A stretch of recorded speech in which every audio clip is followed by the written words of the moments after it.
கிறிஸ்துவில் பிரியமான சகோதர சகோதரிகளே, இயேசுவினுடைய சீடர்கள் யூதர்களின் சட்டத்தின்படி ஏன் நோன்பு இருக்கவில்லை என்ற கேள்வியை இயேசுவிடம் கேட்கிறார்கள். நாங்கள் அடிக்கடி நோன்பு இருக்க ஏன் உம்முடைய சீடர்கள் யூதரின் சட்டத்தை கடைபிடிப்பதில்லை? ஆண்டவர் அவர்களுக்கு சொல்லுகிறார், மணமகன் தங்களோடு இருக்கின்ற வரையில் மணவிருந்தினர்கள் துக்கம் கொண்டாட மாட்டார்கள். அவர்களை அவர் பிரிய வேண்டிய நேரம் வரும், அப்பொழுது அவர்கள் துக்கம் கொண்டாடுவார்கள் என்று சொல்லுகிறார் ஆண்டவர். இந்த இறைவாக்கை நோக்குகின்ற போது ஆண்டவர் எவ்வளவு அழகாக எந்த நேரத்தில் ஒருவர் நோன்பு இருக்க வேண்டும், எந்த நேரத்தில் ஒருவர் ஜெபம் செய்ய வேண்டும், எந்த நேரத்தில் ஒருவர் விழா கொண்டாட வேண்டும் என்பதை தெளிவாக தீர்க்கமாக சொல்லுகிறார். மணமகன் இருக்கின்ற போது அது விழாவின் நேரம், சந்தோஷத்தின் நேரம், கொண்டாட வேண்டிய நேரம், பண்டிகையின் காலம்.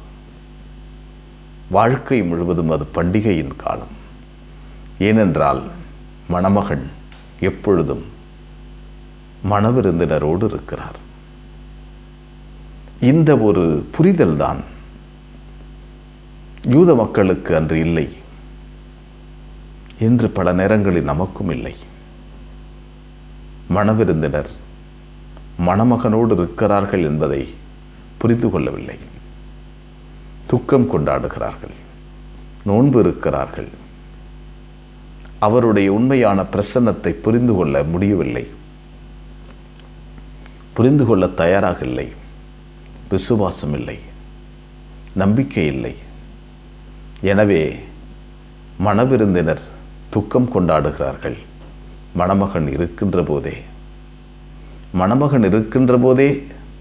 மணவிருந்தினர் துக்கம் கொண்டாடினால் அதற்கு அர்த்தமற்று போய்விடுகிறது.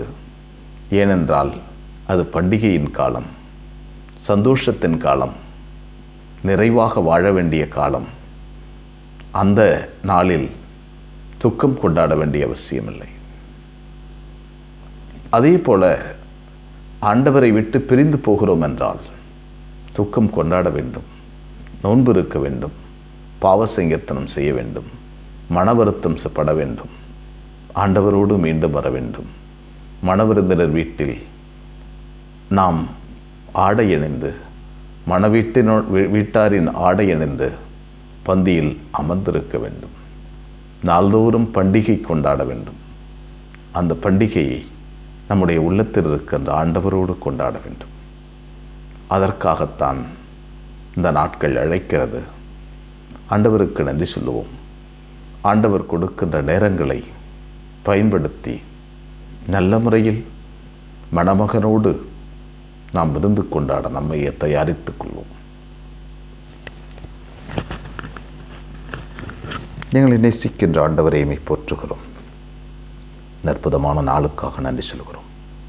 நீர் கொடுத்த வல்லமைகளுக்கு நன்றி, ஆசீர்வாதங்களுக்கு நன்றி, தோழமைக்கு நன்றி. ஆண்டவரே, நீர் எங்களோடு தங்கியிருக்கிறீர், எங்களோடு வாசம் செய்கிறீர். அந்த பிரசன்னத்தை நாங்கள் புரிந்து கொள்ள வரம் தாரும். தெய்வீக அருளை நாங்கள் ஏற்றுக்கொள்ள வரம் தாரும். உமது பிரசன்னத்தில் நாங்கள் நாள்தோறும் வாழவும், மணவிருந்தினரோடு மணமகன் இருக்கிறார் என்பதை ஒவ்வொரு நாளும் புரிந்து கொள்வதனால் நாங்கள் மகிழ்ச்சியோடும் சந்தோஷத்தோடும் மனநிறைவோடும் எங்கள் வாழ்க்கையின் பயணத்தின் ஒவ்வொரு பகுதிகளையும் நாங்கள் கடந்து செல்ல எங்களை தயார்படுத்தும். அன்னைமரியே, எங்கள் அன்பு தாயே, உன் திருமகனிடம் எங்களுக்காக இடைவிடாது பிரிந்து பேசும். ஆமென்.